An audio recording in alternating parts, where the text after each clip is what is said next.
Hi Internet, my name's Brandon. I am a traveler and video maker. I've spent the last few years traveling around the world, and today I'm going to share with you some tips and tricks to finding cheap flights after the COVID-19 pandemic.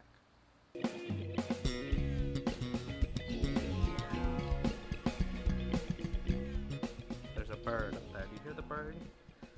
Shh! I'm trying to make a video. Flights are really expensive, and many people look at a flight and think that's the barrier, that's it, they couldn't possibly take the trip, but that is not true. And there are lots of great videos on YouTube about different tips and tricks and hacks and apps you can use to find a cheap or affordable flight. But let's talk a little bit about how some of those tips and tricks might apply now that the world's been under lockdown for a while, and will probably be under lockdown for a little while longer. Before we get started, I post new videos about travel every week, so be sure to hit that subscribe button to get some great travel tips and tricks and see some beautiful sights and try some fun food with me. First, let's look at the future of like tourism and flights and stuff. So a quick Google search, if you search for like subsidized flights post-coronavirus, will pop out a whole laundry list of cities and countries and areas and destinations that are offering or looking at offering some sort of package to encourage tourists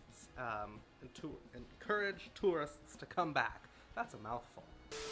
For example, Sicily announced a 75 million euro package to help boost tourism. They know that tourism is a big part of their economy, so they've announced a ton of money they're putting into the tourism market, offering things like you could do 2 nights for a 6-night trip for free, and vouchers to some cultural and heritage sites.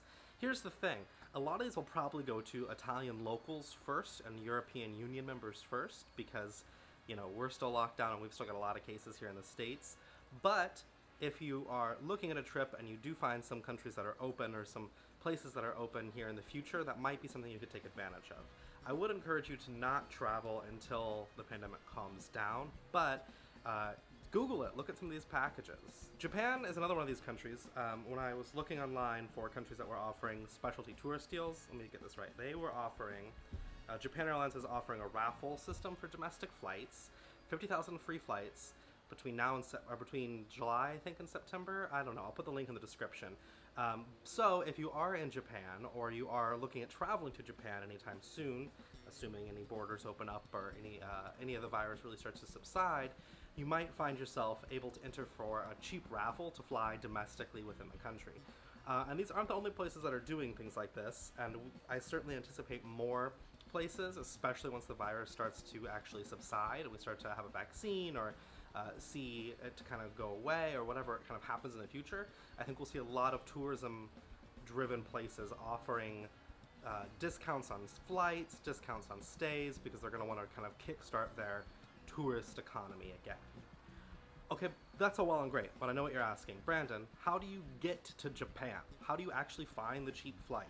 So let's move on to section 2, where we talk about apps, websites, and other cheap flying shenanigans.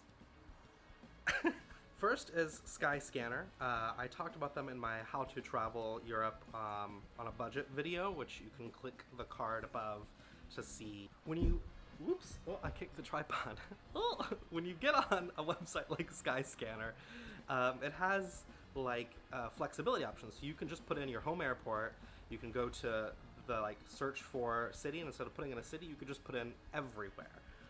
And then you can go to the dates and you can put, hey, pick the cheapest time for me to fly in this year, or pick the cheapest month for me to fly, or you can pick a day and say, I want to fly somewhere on this day. What's the cheapest flight I can take? And it'll list out countries of places you can go to on that day, like in order of cost. So it's super great if you can be flexible. One of the things about Skyscanner is they'll even work out for you self-transfer flights. And if you've never taken a self-transfer, it basically means you fly with one airline to a place, and instead of just having a layover in the airport, you actually have to like start another flight, another trip. It's great because a lot of times it can save you a ton of money, because it might be cheaper to fly like JetBlue to Boston and then Air Portugal from Boston to London. But if they're two separate flight companies, that means that there's no guarantees for you. So if your first flight is delayed, you don't get like any sort. The airline won't help you at all. It'll look like you just never showed up for your flight from Boston. They don't have any record of you flying from anywhere else. So it's not like a connecting flight. You actually have to transfer.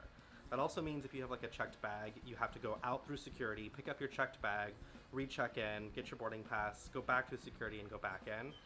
So it can be tough, but you can also save a lot of money that way. So Skyscanner will show you like, hey, you could take a self-transfer and have like a X amount of time to transfer yourself in this airport. And they'll even look at like, oh, you could change airports. So if you fly into like Heathrow, maybe you fly into Heathrow and then you have an 8-hour layover, but you're flying out of like it's like that. But you have to be a little savvy and comfortable with traveling to use the website, so or to like do those things. So think about that when you're using it. But it's a great tool. The next tool that I use a lot is Google Flights Explore. So Google Flights is great because it offers you an Explore feature. They don't always have the cheapest prices. In fact, they rarely have the cheapest prices, and there's often a price lag. So like the price doesn't actually always match. But the Explore feature is great. Using the Explore feature, you can log on and you can actually scan the globe and find from your home airport just price tags on different destinations so that you can find the cheapest flight. It's a great way to get ideas and go, oh, like it's fairly affordable to actually fly to X location, more so than I would have thought. So like it's a great way to kind of get ideas and get a concept of like where you can go and how ballpark much it'll cost. You should always, after you find a destination you're interested in, look at a couple other websites to find the best deal, because Google Flights doesn't, I've never seen them have the best deal. The other thing we should talk about is private web browsing. If you're searching for flights, you should always, sorry,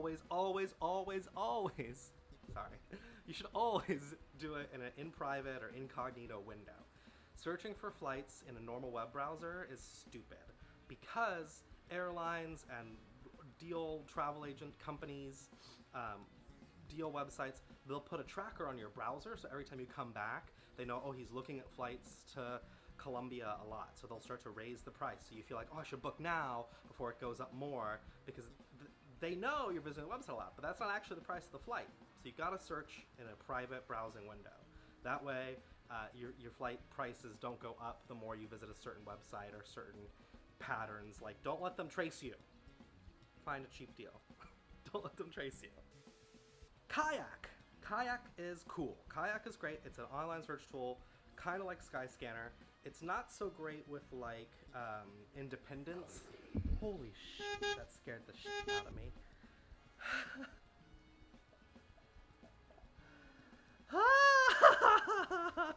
I'm sorry, the filter thing in the pool just sounded like a demon. It sounded like a demon coming. My whole body shook. That was terrifying. I don't think the pool filter likes kayak. Anyway, kayak is great. It is, Mr. Pool Filter. Kayak is great because it lets you look at like length of your trip. So if you're looking at a trip and you're in a location, it'll show you like, hey, if you fly out 2 or 3 days later, you can get a cheaper trip. Like it could be a few $100s cheaper. So if you fly out on Thursday as opposed to Monday or whatever, it might be way cheaper. So it's great at showing you like options for days you could fly out, and then you have all of a sudden you've saved a few $100s and you get a few more days in your destination. It's like a win-win. They do have a little bit of price lag, so also I would say always check other websites to see if you can find a better deal, but it's a great idea of, oh, I could maybe fly out cheaper on Thursday as opposed to, oh my god, it's doing it again! She's terrifying! This is what I'm dealing, can you hear that? I don't know if you can hear that. It sounds awful. The next tool to talk about is Student Universe. Student Universe is great. As of about a month ago, I aged out. I'm now 26. But if you're between 16 and 25, this website will offer you super cheap deals for different trips to encourage young people and students to travel. You do have to be in that age range, but if you are, you can find some awesome deals. It's not super flexible. It's not like a website where you can kind of pick an anywhere date. It'll just show you deals like, hey, you could fly to this country for X amount. Like, it's not super flexible. Once you book your flight, there are a whole bunch more tips and tricks that you need to know, so when you actually get to the airport, you still are saving money, because it's very easy to book a cheap flight and then you select a seat, you add a checked bag, you get to the airport and you spend money on some food. It can get real expensive real fast. So I'm going to be posting a part 2 to this video soon, and that'll give you some tips and tricks for when you're actually taking the flight, how to do it in a cheap and effective manner and make it a pleasant experience. So subscribe. Here's the deal with the current pandemic.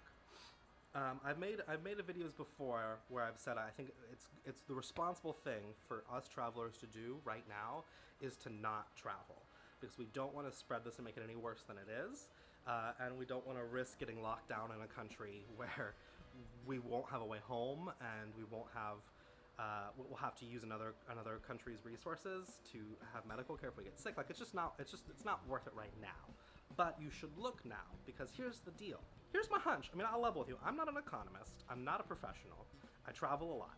I would guess that we're going to have a lot of places offering cheap flights if we're willing to book out a ways. So say, hey, we'll offer you a super cheap flight if you give us your money now, and you're going to plan that trip in 2 years.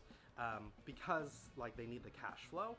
But I will also guess, and this is just a hunch, and I'm not a professional, leave a comment below if you disagree, that's fine. But I would also guess that we will see, like, once the pandemic is over, once it's eradicated or there's a vaccine, or we've declared it as kind of, it's no longer a problem, I think you're going to see a huge spike in prices for flights and trips and tourism. A, because everybody's going to want to go on their trip, then everybody's going to want to go do something. B, because I think, we've got a lot of airlines and hotels and Airbnbs that now need to make up for a lot of lost money. So I think if you're willing to, like, look now and be flexible and take the risk that the borders might not be open, you might not be able to take that trip in 2 years, you'll be able to find a really great deal. But once everything is over, it's going to go like this and then back down. So, like, play it cool, play it by ear, be flexible, and use some of these websites, and you can find some really great travel deals. Anyway, thanks for watching this video. Leave a comment below. Let me know what your dream destination is, and if you've traveled anywhere in the last year, let me know what kind of tools you used. What kind of websites did you use to book your flight, to find your flight? How did you keep it affordable for you? And I will see you all next week. Okay, bye! Stupid pool filter. This is what I'm saying. It's the stupid pool filter. It just keeps clunking around. Look at it. Look at it. There we go. Now you can be quiet. I'm done filming. Jiminy Christmas. Now I'm wet. Ay, ay, ay.